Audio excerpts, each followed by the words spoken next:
سلام سلام، اليوم غادي نوريكم واحد الوصفة درتها لواحد العراضة كانت الحمد لله مشرفة.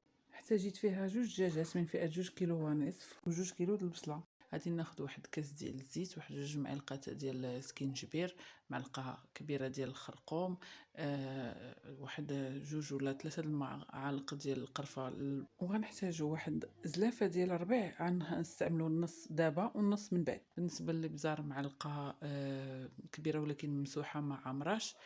هنايا غادي نبداو بالعطريه. انتم كتشوفوا كنضيفوا سكينجبير هو الاول، الخرقوم، البزار، الملون. هنا راه من بعد غادي ندير الباكيه ديال الملون كامله. هنايا راه غير بانت اي شويه. هنا الزعفران الحر، القرفه كنخليوها هي الاخرى، كنديروها غير العويدات ديال القرفه. انا عندي هاد الصفايه حيت ما عنديش هاد العطريه مدقوقه يعني قاقله وبسبيسه. تقدروا نتوما الا كانت عندكم الا عندكم مطحونه من الافضل ديروا نص معلقه نص معلقه، متكتروش. وقرنفل الا عندكم حتى هو مطحون. انا هنا درت واحد عود واحد ديال القرنفل حيت مازال غادي نزيد مع البيض. المهم راه يخصوني واحد 2 ولا 3 ديال عويدات القرنفل غادي نزيدهم مع البيض في التالي. هنايا عندي القرفه كنضيفها حتى الدجاج كيبدا يدخلو زعما شويه ديال الطياب. كنضيفها، كنخلي داكشي يتقلى مزيان. من بعد اون فوا كنحس به بدا كيتقلى وبدا يعني كيدخلو شويه اللون من التحت، كنزيد ديك البصيله ديالي. هنايا راه ما كنتش ضفت الملحه لان انا الدجاج كان عطيه الملحه في الغسيل لانه كيبنان. ما كنخاف من الملحه لان يعني كنعطيه بزاف كتدخلو الملحه في العظم. فوالا انا من بعد عاد تشوفوني ضفت الملحه. هنايا درت واحد نص كاس ديال الماء غير باش ما يتحرقش، بحال شفتوا بقى غير الزيت لتحت باش ما تحرقش ليا ديك العطريه. من بعد غادي نغطيها ونخلي ديك البصيله تراجع مع بعضياتها، حيت انايا هنايا درت 2 كيلو ديال البصله. درت الكيلو الاول ها وحطيته، دابا راني ضفت الملحه وزدت الكيلو الثاني. فوالا كنغطيها وكنخليها تماسر مع بعضياتها وتقلى مزيان. ها هي هنايا هنا الدجاج خلاص راه بدا كيدخلو الطياب. هنايا غادي نضيف القرفه كامله، 2 معالق كبار ديال القرفه. من بعد غادي نضيف السكر. هانتوما السكر انايا راه هنا عبرت بكاس ديال العنبه ولكن ما خداتوش ليا كامل، ها هما 3 ديال المعالق 4 والخامسه غادي نزيدها. فوالا 5 د المعالق باش ما تجيكمش عاوتاني حلوات زعيقه بزاف، لان مازال غنديروا السكر مع الاخر اللوز ويعني مازال السكر غادي يدخل في الوصفه. فوالا هنايا هانتوما كتشوفوا من بعد كتبقى تفرق في ديك القريفه لانها نورمالمون تتفرق. هذا على التصوير كنديرها لكم هكذا نكو. فوالا انايا من بعدها غادي تشوفوا بان الدجاجه ديالي طابت داخلها الطياب مزيان. من بعد غادي نهز هذوك الدجاج ديالي وغادي نخلي البصله تمازج مع بعضياتها يعني باش تعقد. فوالا نحيد كلشي. ما نساوش دوك العويدات ديال القرفه حتى هما نحيدوهم لانهم ما عندهمش باش ما يمشيوش لينا مع العطريه. نتوما كتشوفوا انا حيدتها بالنسبه لهذا. هنايا كندير واحد معلقه الى 2 معالق ديال المزهر. هنا هاد المعلقه راه شويه كبيره عندي، يعني تقريبا واحد 2 معالق ديال المزهر. الا كان عندكم داك اللي مر بزاف كيمرر ديروا غير معلقه صغيره، اولا كاع دير هذيك الخنيشه ديال الزهره حتى هي بنينه وزوينه. يعني حنا اصلا دايرين حسابنا في السكر دونك ما كاينش مشكل واخا كاع تضيفوها في المرقه راه غادي تعطي مذاق زوين. هنايا هاد قاقله وبسيبيسه وديك القرنفل هذاك العود ديال القرنفل غادي نحيدهم صافي. راه طلقوا النسمه ديالهم. المريقه جات هنايا يا سلام. هنايا كندير واحد نص زلافه ديال ما بين القزبر والمعدنوس. هنايا كنخليهم حيت كلما ما طابوش يعني ما الاول بزاف كلما كيبقى داك النسمه ديال القزبر والمعدنوس كتبقى شويه مجهده. فوالا ها هو هنايا راه المريقه نتوما كتشوفوها. انا راه خليتها معكم جميع لي زيتاب باش كتشوفوا البصله كيفاش غدا وكتقلى وغدا وكتنشف. انا زدت هنايا واحد نص معلقه ديال القرفه باردون. وغادي تبقى نخليها يعني كتلبى على خاطرها. غادي تشوفوا يعني تحول مراحل ديال التحول. انا هنايا على فكره انا هذا الدجاج كنطيبو بالليل. هذا اذا امكن لكم، اما الا ما كانش ممكن راه تقدروا بيان سور طيبوها في نفس النهار.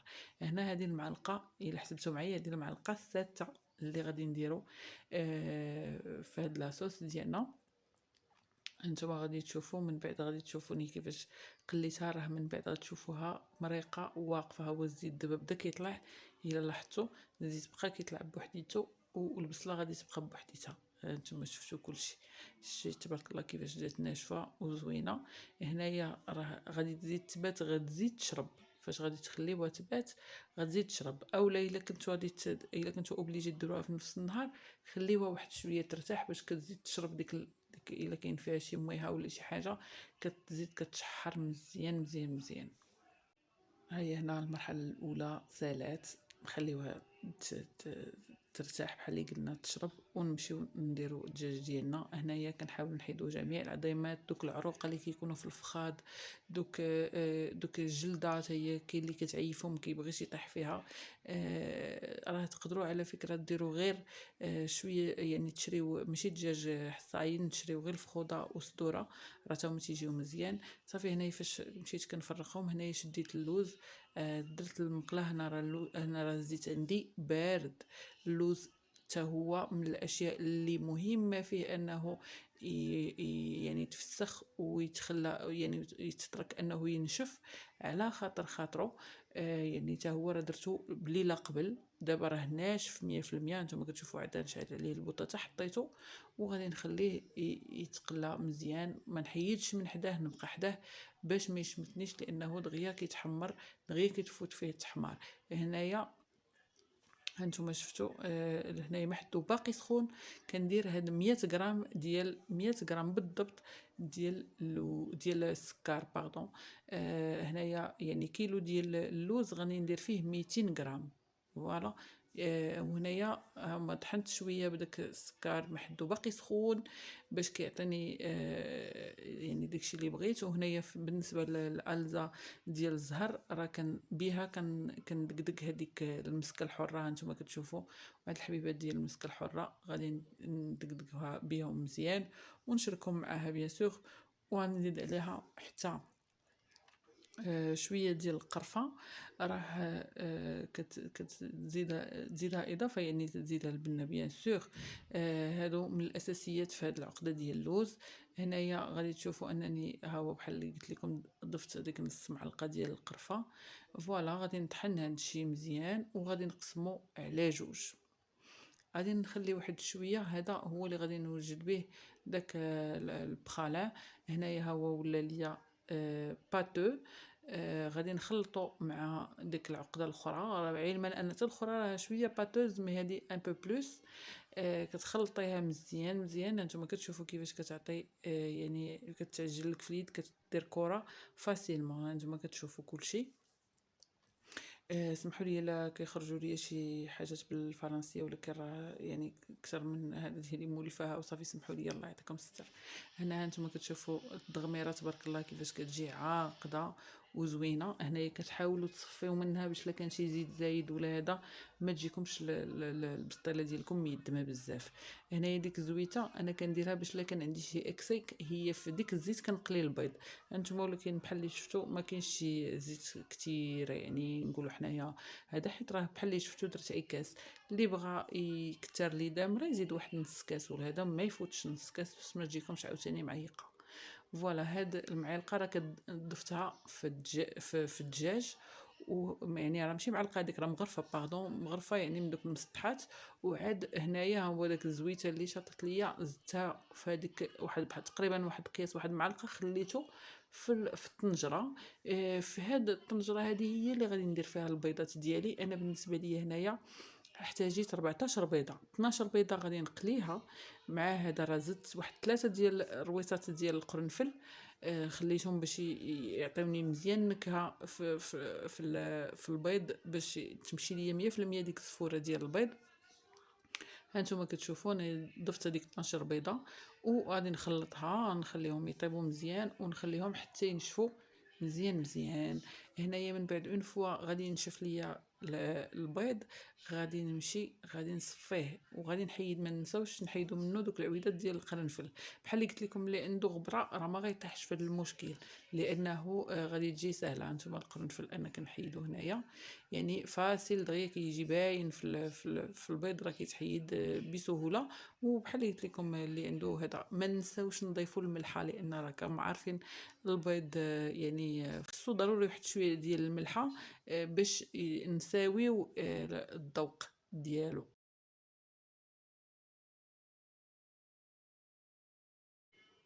فوالا ها هو البيض ديالي دابا هنايا نشف مزيان، هانتوما كتشوفوا. صافي غادي نحيدو من هنايا من الطنجره، غنطفي عليه نحيدو من الطنجره وغادي نديرو يتصفى. فوالا هنايا هزو، حاولوا ما تهزوش هذاك الحرق اللي تيكون لتحت، ربما تلصق لكم الطاوه ديالكم ولا هذا. فوالا ماشي بالضروره زعما تصفيوها 100%. هنايا غادي ندوزو المرحله الثانيه ديال الزيت. بحال اللي لاحظتوا انايا غادي تشوفوا ان صبعي غنخشيه في الزيت، يعني الزيت حتى كتبرد تماما، عاد كنمشي كنزيد عليها داك اللوز. يعني نص كيلو لاخر اللي غادي نقلي للمره الثانيه، باش نتاكد بان اللوز ديالي دخلوا الطياب حتى للنواه ديالو. داكوغ. هنايا هانتوما كتشوفوا انايا اللوز ديالي هو هنايا غيبدا يتقلى، و غادي نحيدو وغادي نتبع نفس الطريقه. هانتوما كتشوفوا البيض راه بدا كيطلق ليا الماء ديالو، دو بريفيرونس صفيوه باش تكونوا 100% ضامنين ان البصله ديالكم ما تجيش فازقه. هانتوما كتشوفوا غتفاجئوا في هذا البيض كيفاش كيطلق داك الماء ديالو. عجيب. انايا عندي واحد الطريقه واحده اخرى ديال البيض مسلوق، نشاركها معكم ان شاء الله مره واحده اخرى. وليد البيض مقلي، عندي واحد الخاله ديالي كديرو بالبيض مسلوق وتا هو تيجي رائع، يعني ما عند الواحد ما يقول فيه. هانتوما كتشوفوا انا كنحاول نعصرو لو ماكسيموم باش البيض ديالي يجيني ناشف، ما يجينيش مياه وما يعطينيش شي مذاق ماشي هو هذاك اولا هذا. انا المهم هكا تعلمتها من عند الخاله ديالي، نتمنى الطريقه ديالي تعجبكم. فوالا هنايا غادي نمشي نطحن عاوتاني اللوز ديالي بلا ميم مانيير، وغادي نزال نخلي البيض ديالي يتصفى. هنايا نتوما كتشوفوا نفس الطريقه بالقرفه بكلشي ديالها بالزا بهذا عاوتاني من كلشي من الاول بالمسكه ديالها بكلشي باش يجيني اللوز ضامنه. هذا غادي تشوفوا بان هاد يعني الطحنه الثانيه او القليه الثانيه راه خليتها تحمرات اكثر من الاخرى.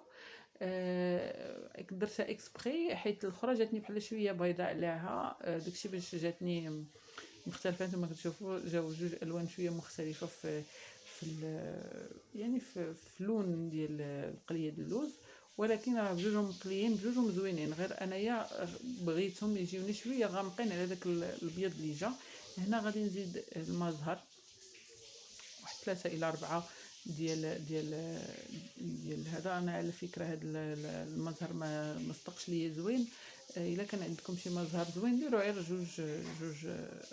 جوج معالق راه كافيين. الا كان شي واحد زعما اللي زوين، انا هذا ما جاش زوين بزاف، ما عرفتش علاش. المهم واخا شريت بالعامري وداك الطابع وداك الشيء، ولكن المهم فوالا هنايا مشيت ذوبت الزبيده ديالي، حيت من هذاك الحليب اللي تيكون زايد في الفوق. هنايا عندي هاد الطاوه طويله انتما كتشوفوا. هنايا غادي ندهن الزبده لتحت هي الاولى ياك، وغادي نبداو نصاوبوا هذيك الوريقات ديالي ديال البسطيله، ما نساوش الجنيبات وكل شيء باش نكونوا ضامنين ان البسطيله ديالنا ماشي تمشي تلصق لينا ولا شي حاجه. واخا هي الورقه ما كتلصقش، ولكن المهم اللي ضمانه اكثر وصافي. هانتوما كدير تشوفوا كندير الجناب هما الاولين وحده وحده. كل مره كنجي نهبط شي وحده كندهنها هي الاول، ومن بعد كندير الجهه الرطبه من الفوق والحرشه الحرشه من الفوق والرطبه من التحت. انتما كتشوفوا. نتمنى ما نكونش طولت عليكم لا فيديو، ولكن انا بغيت نشارك معكم تفاصيل ديال التفاصيل، راكم بحال داخلين معايا للكوزينه. واخا هذا الوقت هذا اللي كنوريكم فيه الفيديو هي البسطيله كتاخذ اكثر ديال الوقت، لانها فيها شويه ديال الخدمه. مي المهم انتم كتشوفوا معايا التفاصيل. نتمنى تعجبكم لا فيديو، وما تبخلوش عليا بيان سور باللايكات، واللي مازال ما اشتركش يشترك معايا في القناه ديالي فقط من اجل الدعم وصافي. انايا هاد اليوتيوب درتو باش نتوانس به، انايا جالسه في الدار، داكشي باش بغيت نتوانس به وصافي. هانتوما كتشوفوا هنايا درت دوبلت الورقه. غادي تشوفوا واحد السر كنديرو دابا غادي يعجبكم وغادي تموتوا عليه. اللي غيدوقها غيقول لكم اشنو درتو في هذه الورقه ديال البسطيله ديالكم. هو هذا سنيده كتعطيه واحد القرمشه لهذا التحت ديال الورقه اللي هو كيولي هو الفوقاني. راه كتفاجئوا في لو ريزولطا، يعني في النتيجه غادي تعجبكم كثيرا كثيرا. انا هذه اخر ورقه غادي نضيف غير على ود ديك السنيده اللي درت. فوالا انتم كتشوفوا، وما يجيبش لكم لا انها غادي تجي غليظه ولا هذا، بالعكس جات فنه كروستيونط، يعني مقرمشه ولا مقرمشه رائعه. هنايا هو اللوز ديالي، واخا تشوفوا راني درت كيلو ديال اللوز، يلاه جاني هو هذاك كيجي تقطيعه اون ديغي بحال شي ميلفوي رائعه. هانتوما كتشوفوا زدت واحد شويه ديال الزبده عجنت به مازال اللوز ديالي. وهنايا كنبقى كنقرصو بيديا على اساس تجيني متساويه ومنعزله، طبقه منعزله بوحديتها. يعني فاش نزيد عليها القامه الاخرى غادي تجيني طبقه بوحديتها بحال الميلفوي تماما. هنا ما نساوش لي كوتي هنا او الجناب، لانهم هما راك عارف هما اول حاجه كتجي في العين، خاصهم يكونوا هما متساويين. هنا ديك الدغميره ديالي اللي كانت بقات ليا هذه راه غادي نوريكم شنو غادي ندير بها دابا. غنزيد عليها البيض اللي تسقطر، غادي نخلطو معاها. نتوما كتشوفوا غنخلطو معاها وغادي يولي طبقه لي ديال البيض بيان سور بنينه. ما ننساوش بان درنا فيه داك القرنفل، وداك البيض كيفقد تماما اي ريحه ولا شوائب ولا اي حاجه اللي ما غتعجبش. المهم من هذا الشيء فاش نكونوا كنحطوا هاد الدغميره هذه ما نساوش نتحسسوا شويه بيدينا. علاش كنخدم انا بيدي ديريكتومون؟ باش الا كان شي عظام ولا شي حاجه فلت ليا فاش كنت كنقي راه كيبقى في الدغميره، لان كيطيحوا شي فريتيتات صغار. هذاك كنحيدو. هنايا الدجاج عاوتاني ديك المعلقه الاولى اللي شفتوني درت في الدجاج راه هي هذه اللي شفتو دابا. هنا غادي نعجنو مع ديك الدغميره نيت مزيان، وغادي نستف الطبقه ديالي يعني فوق منها. كاين اللي تيفرق ما بين طبقه والطبقه بورقه ديال البسطيله، ولكن كنظن انه لا داعي. لان في الاخير انا حيت درت الورقه زعما بما يكفي لتحت، ما بغيتش نكثر بزاف ديال الورقه، لان من الاحسن انا كتجيني هكا زعما بلا ما نفرق بيناتهم. وعاوتاني داكشي اذواق. هنايا كنديروا داكشي بالبيض، يعني كنفرقوا الورقه. اي حاجه طويناها كنديروا فيها الزبده وكنديروا فيها البيض، الزبده والزيت. ما عرفتش واش قلت لكم الزيت ولا لا. المهم راه كنديروا شويه ديال الزيت. ها هو دا كنزيد عاوتاني غادي تشوفوني كنلمطها مزيان، خصني نلمطها مزيان. انا هاد ديالي راه كتجيني تبارك الله غليظه يعني، وبحال نقولوا حنايا كنسميها انايا اكس ال، يعني يعني مديبزه شويه، ماشي من دوك الرقاقات. انا شخصيا ما كتعجبنيش البسطيله اللي كتكون رقيقه. هنا راه تبارك الله راه الدجاجات كل دجاجه فيها 2 كيلو ونصف، يعني راه تبارك الله الدجاج كانت دجاجات زعما فريمون كبارين. والحمد لله راه نتوما كتشوفوا راه غادي تجي تبان لكم انها غليظه مزيان زعما، ويعني كتبان هماويه بهذا لو تيرم، كتبان هماويه. هنايا كندهنوا بالبيض وبالزبده وكنديروا. ربما تكون هذه اخر وحده والله ما عرفت، لان اول مره نعلق، سمحوا لي اول مره نعلق على شي فيديو ديالي ما كنقدرش نخدم ونعلق لان كيكون صداع حدايا وعندي واحد البيبي والوليدات وداكشي. سمحوا لي كندير هاد الفوا اوف كنعلق من بعد لا فيديو. سمحوا لي هذه اول فيديو ديالي اللي كنعطي فيها يعني كاني كنهضر فيها. الا كنت طولت عليكم في الهضره ولا عاودت شي حاجه ولا ما عرفتش، المهم عذروني الله يعطيكم الستر. فوالا ها هو دابا ها هي كنحاول بحال كنقرصها هانتوما كتشوفوا كندور معاها معجنه باش تجيني مربعات تربيعه زوينه، وكنبقى بحال كنقرصها بحال شكل الخبز، يعني باش تجيني جامعه راسها. ها هي هنايا صيفطتها للفران ورديتها. انا ما تنطيبش في الدار، ما عنديش الفران ديال البوطه، وهذيك الطاوه كانت كبر من الفران ديالي، دونك انا صيفطتها للفران ديال الزنقه. وبيني وبينكم تيصراحه يعني كتنقصي على راسك تماره. هنايا كندهن بالعسل جهات الزواق كيبقى ديالكم، يعني انايا نعطيكم اقتراح. كنت فكرت نديرهم مايلين، يعني نديرهم عرض شويه، ماشي هكا، ماشي بهذه الطريقه. ولكن اختاريت ندير الحاجه اللي سهله. نتوما من بعد عاوتاني كيبقى داكشي الابداع ديالكم.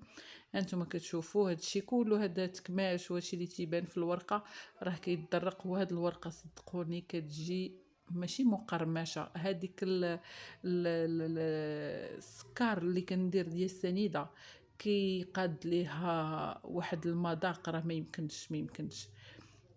بغيت نشوفكم زعما جربتوها وجاوبتوني. ما كرهتكمش تجاوبوني ان شاء الله وتقولوا لي فوالا راه جربناها وها كيفاش صدقات لينا. ما كرهتش. غادي يكون ليا عظيم الشرف انكم تجربوا بالطيله ديالي وبطريقتي انايا وكيفاش علمتها. هي طريقه خلاص مغربيه ديالنا كاملين، ولكن طريقه ديال اللي علموني هذا هو اللي كاين. هنا درت شويه ديال السكر كلاصي، هذاك كديري فيه العسل لا والو جهته باش كيبقى شاد، وزوقت بشويه ديال الورد. فوالا البطيله ديالي ها هي سالات. نتمنى الوصفه ديالي تعجبكم، وما تبخلوش عليا بيان سور باللايكات والاشتراكات، وإلا بغيتو تبارطاجيوها مع العائله والاحباب هذا غادي يكون شرف ليا. وهي الوصفة ديالي أشرفت على الانتهاء. ما سخيتش بكم، نتمنىكم تجربوها وجاوبوني في الكومنتات، حيت غادي يعجبني الحال ان شاء الله الا شي واحد فيكم جربها ويعطينا الرأي ديالو. انا متأكدة انكم غادي تحمروا بها وجهكم. الى اللقاء والى فرصة قادمة ان شاء الله.